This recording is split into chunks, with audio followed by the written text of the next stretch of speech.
The wait for The Legend of Zelda Breath of the Wild has been a stressful one. With Nintendo keeping it close to their chest until E3 2016, we were left to do nothing but speculate the kind of game we would be getting.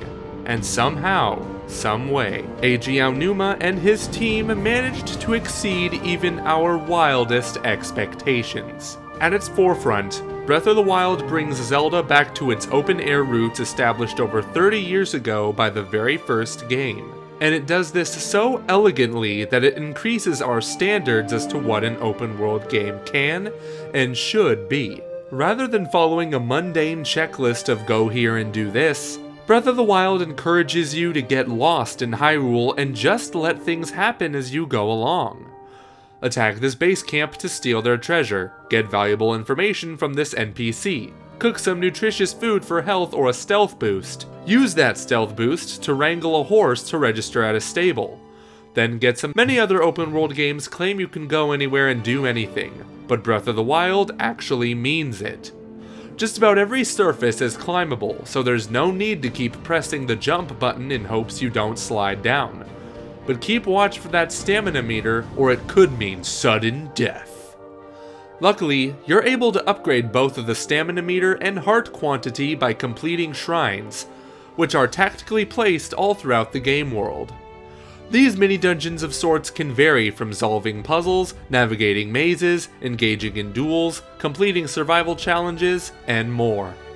We have yet to complete all 120 of these shrines, but all the ones we've been to have been expertly crafted in their own special way.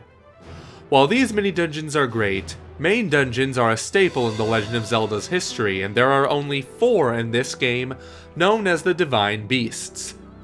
These dungeons are unique in that you must control their movement in order to solve the physics-based puzzles they consist of. The only problem with these dungeons is that they are small, short, have a low amount of enemies, and conclude with boss battles that are expertly crafted, but all similar in appearance. In previous Zelda games, you would go through about 2 or 3 swords before acquiring the Master Sword. But in Breath of the Wild, you will be going through a ton of different weapons thanks to their unusually fragile nature. We understand the complaints about the durability, or lack thereof, of these weapons.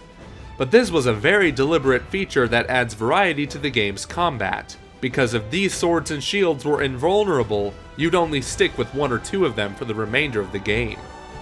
Thanks to this feature, it also forces you to think about what battles you decide to engage into, because the enemies in Breath of the Wild can be brutal. From the smallest bokoblins to the largest Lynels. Usually, the higher the risk, the greater the reward, so don't go wasting your precious ancient arrows on a mob, save them for the real threat, the Guardians. The story in Breath of the Wild is one of the more unique ones told in Zelda history. Aside from some lukewarm voice acting, the story deals with some very mature themes of destruction, loss, and failure. So with all this in mind, was Breath of the Wild worth the wait? Absolutely. In fact, the 2 consecutive delays since the game's E3 2014 reveal proved to be more than worth it. The Legend of Zelda Breath of the Wild has become the ocarina of time for this generation, and will change gaming forever thanks to its bold risks and elaborate changes to the Zelda formula. Simply put, we cannot recommend it enough.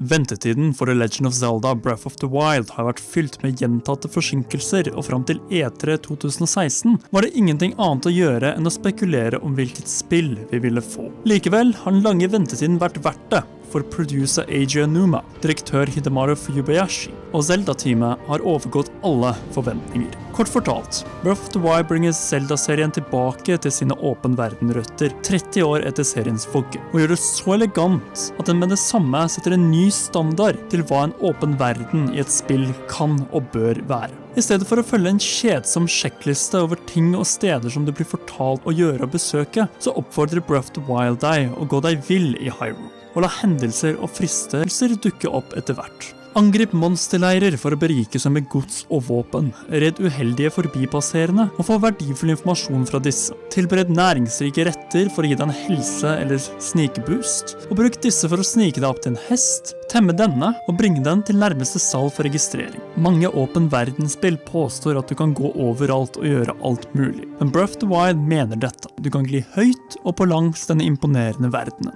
Tilnærmet hvilket som helst overflate i dette spillet kan klatres, så det er ingen behov for å hoppe opp store bakker. Men vær oppmerksom på ditt stamina eller utholdenhetshjul, eller så faller du rett til din død. Heldigvis kan du etter hvert utvide både din maksimale utholdenhet og antall hjerter ved å fullføre skrin, shrines, som er spredd ut og skjult over hele verden. Disse minitemplene tilbyr forskjellige prøvelser fra å løse mekaniske gåter, navigere labyrinter, bekjempe tempelvakter, fullføre overlevelsesutfordringer og mye mer. Vi har fortsatt ikke klart å gjennomføre alle over 100 skrinene, men de vi har rukket å finne har vært mesterlig utformet og unike i sin karakter. Til tross for at skrinene er solide, så er gåtefulle templer kjernen i alle Zelda-spill. Og i Breath of the Wild kommer disse i form av 4 hellige beist. Disse kjempemaskinene er unike ved at du kan kontrollere deres bevegelser for å løse fysikkbaserte puslespill og nå dypere inn i konstruksjonene. Det eneste problemet med disse hellige beistene er at de er relativt korte, har få fiender å bekjempe og avsluttes med mesterlige bosskamper, men som er veldig like hverandre. En annen ting som er ny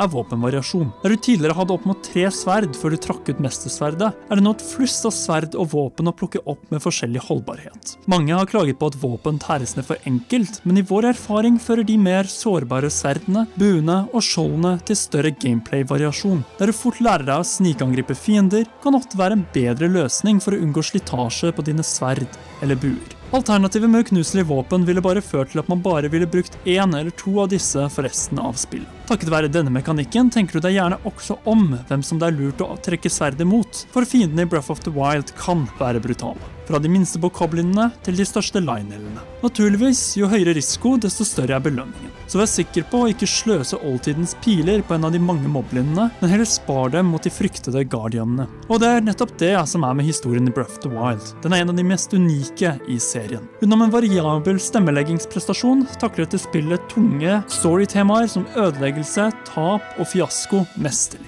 Med alt dette sagt, var Breath of the Wild verdt ventetiden? Absolutt. Faktisk så kan vi si at de 2 forsinkelsene siden spillets avduking under E3 i 2014 var mer enn verdt det. Legend of Zelda Breath of the Wild er i ferd med å bli vår generasjons Ocarina of Time, og vil med sikkerhet forandre spillindustrien takket være sin modige valg og innovasjon til Zelda-karakteristikkene.